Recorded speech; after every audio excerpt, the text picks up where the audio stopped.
بس 5-6 منٹ میں آپ کو قرآن کا ایک واقعہ سناتا ہوں. آپ نے مصائب سن لے قبلہ شاہ سے اجازت پہ میں نے آپ کے سامنے قرآن کی ایک سورہ آفاق آیت کل نفس ذائقۃ الموت. اللہ فرما رہا ہے کہ ہر روح چیز کو موت کا ذائقہ چکھنا ہے. اور انسان جب اس دنیا میں آتا ہے جوانی سے لے کے بڑھاپے تک اپنے نفس کی اتباع کرتا رہتا ہے, اپنے نفس کو پروان چڑھاتا ہے, روح کو کچھ نہیں کہتا. جبکہ اللہ فرما رہا ہے کل نفس ذائقۃ الموت.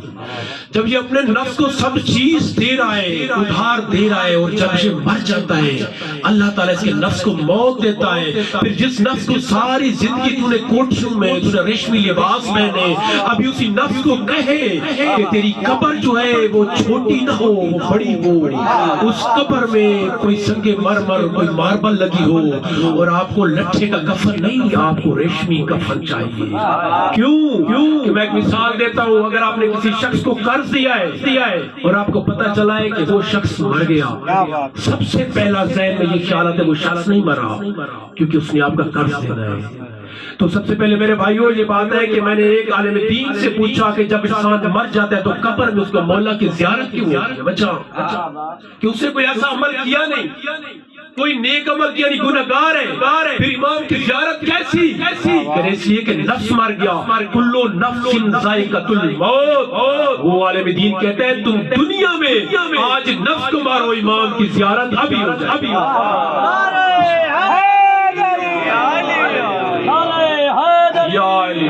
بس ایک قرآنی واقعہ. اللہ تعالیٰ نفس کو موت کیسے دیتا ہے, بہت مختصر ٹائم, مصائب نہیں پڑھوں گا, میرے بات بہت بہترین پڑھنے والے. اللہ کا ایک نبی ہے نام جس کا ہود علیہ السلام. یہ تبلیغ مذہب کرتے کرتے پہنچ گیا شداد کے دربار میں. قوم عاد تھی, آگ پرست لوگ تھے, آگ کی پوجا کرتے تھے. اور بابا جی ان کا سب سے بڑا جو پہلا نظریہ تھا وہ یہ تھا کہ ہم اس خدا کی عبادت کریں گے جو ہمیں سامنے نظر آئے گا.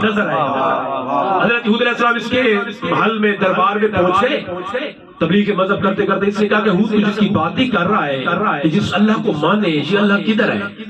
ہود علیہ السلام کہتا ہے وہ نظر نہیں آتا. کہ چل تیرے اللہ کو مان بھی لے تو ہمیں کیا ملے گا؟ حضور علیہ السلام کہتے ہیں وہ جنت ہے. کہ اچھا تو جنت میں کیا کیا ہے؟ حضور علیہ السلام کہتے ہیں کہ جنت میں زمرد و یاقوت کے محل ہیں, حوریں ہیں, سونے اور چاندی کے کثر ہیں, اس میں دودھ اور شہد کی نہریں. اس نے کہا اچھا اتنی قیمتی چیز کدھر ہے؟ حضور علیہ السلام کہتے ہیں وہ بھی نظر نہیں آتا. اس نے کہا حد نہ ہو گئی, جس کو مانوں وہ بھی نظر نہ آئے اور جس کے لیے مانوں وہ بھی نظر نہ آئے, تو ایسا اندھے کا سودا میں کیوں کروں؟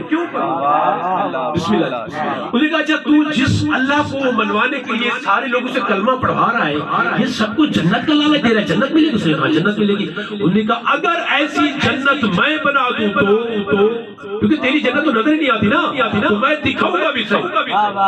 یہ شداد کہتے ہیں کو ذرا لکھ کے دیتے جنت میں ہے کیا. اس نے اللہ کے نبی سے سب کچھ لکھوا لیا, جنت میں کیا کیا ہے. اس نے کہا بس یہ ابھی جنت میں بنوں. بادشاہ تھا, اس کی حکومت تھی, طاقت تھی. اس نے اپنی فوج اپنی رعایت سب کو حکم دے دیا کہ زمین کی تہوں سے خزانے نکالو اور یہ جنت مجھے جہاں چاہیے. بابا جی قرآن کا واقعہ ہے, قرآن کی تفسیر سنا رہا ہوں, کسی عام کتاب کی بات نہیں. اس میں سلوات پڑھیں محمد والے. تفسیر کہتی ہے کہ اس کو 5 سال 10 سال کا پروجیکٹ نہیں تھا, اس جنت کو بنانے میں 300 سال لگ گئے. تفسیر لکھتی ہے کہ اس کی باہر کی جو دیواریں ہیں نا وہ سونے چاندی کی اینٹیں, مشک و عنبر اور زعفران کے مثالیں سے بنائی گئی.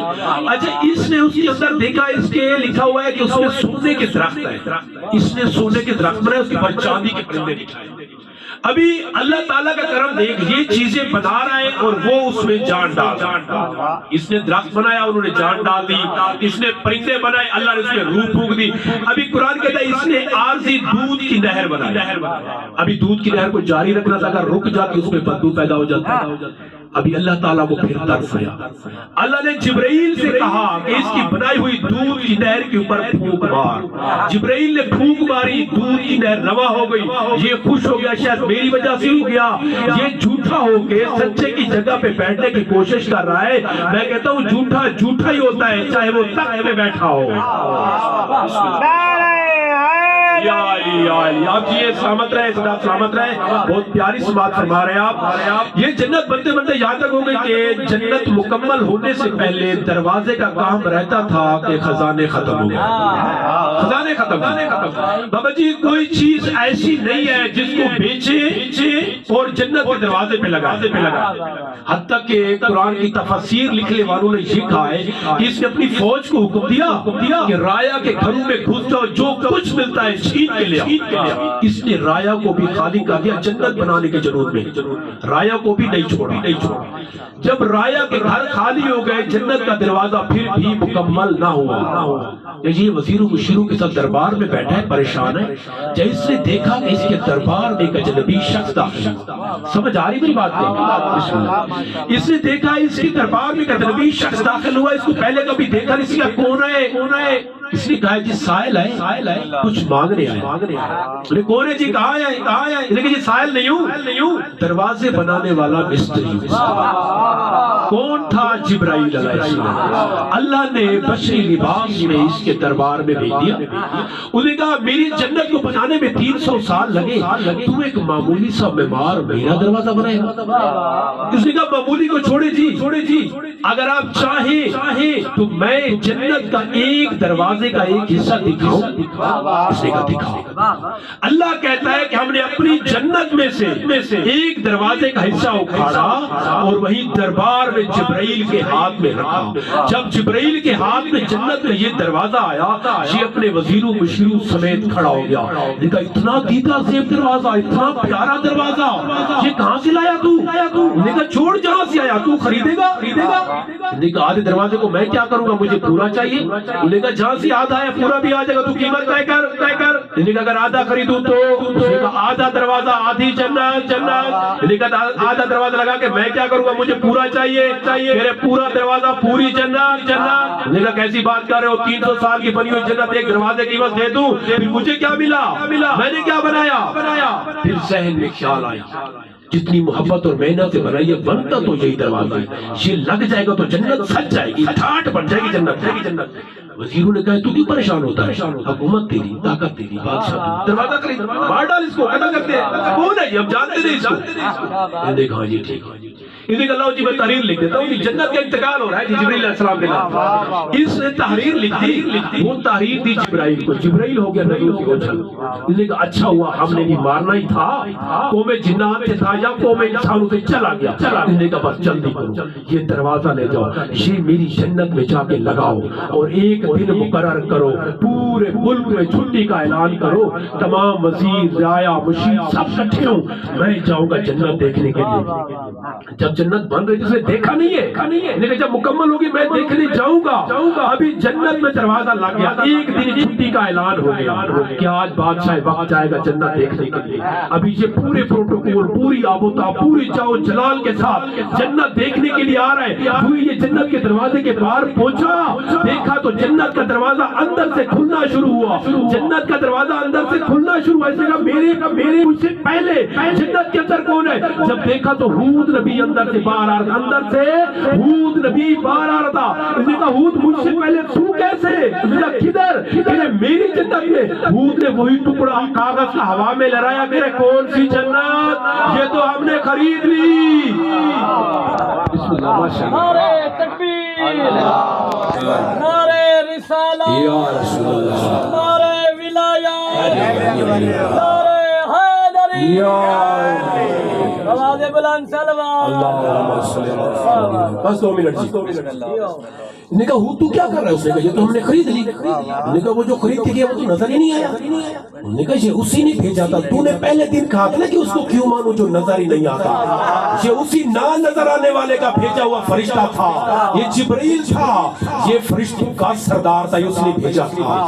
اس نے کہا اچھا. اس نے کہا اچھا تو نے خرید لی اور میں نے بیچ دی, ابھی اس سے سفارش کر, اور میں دیکھ نہیں سکتا, مجھے نظر نہیں آتا کہ میں ایک نظر اس کو دیکھ لوں. ابھی یہ باتیں ہو رہی تھی کہ ملک الموت اسرائیل علیہ السلام اس کی روح قبض کرنے کا. آیا جانے کلو نفس ذائقۃ الموت کہ لوگ جو نفس کی تباہ کرتے ہیں تو اللہ ان کے نفس کو موت کیسے دیتا ہے؟ جب ملک الموت کی روح قبض کرنے کا حکم دے کے آگے سے کہا خبردار ہو اس کی سفارش نہ کرنا، وہ بڑے چلا وہ اتنے غیظ و غضب میں ہے، میں نے بڑے بڑے نافرمانوں کی روح قبض کی ہے، وہ کبھی اتنے جلال میں نہیں آیا، اور اس نے مجھے آج اتنا کہا اس کو پٹک کے زمین پٹک کے مار گھوڑے کی پوچھ سے اور اس کی تڑپتی ہوئی روح نکال، اس کی میں چیخ سننا چاہتا ہوں۔ میں نے کہا میری اللہ جب یہ جنت بنا رہا تھا، یہ درخت لگا رہا تھا، یہ پرندے بٹھا رہا تھا، یہ چشمے بنا رہا تھا، آپ اس کی امداد کر رہے تھے، اگر آج ایک نظر دیکھنا چاہتا ہے تو دیکھنے کا بھی حکم نہیں کہ میں بھی اللہ کی جلال سے ڈر گیا۔ میں نے بھی اسے راز نہیں پوچھا، یہ راز پہنچا تھا امام جعفر صادق علیہ السلام۔ امام علیہ السلام کے شخص نے پوچھا مولا شداد نے 300 سال کی جنت بنائی، ایسا کون سا فعل اس سے سرزد ہو گیا کہ اللہ تعالیٰ اتنا سخت ناراض ہوا؟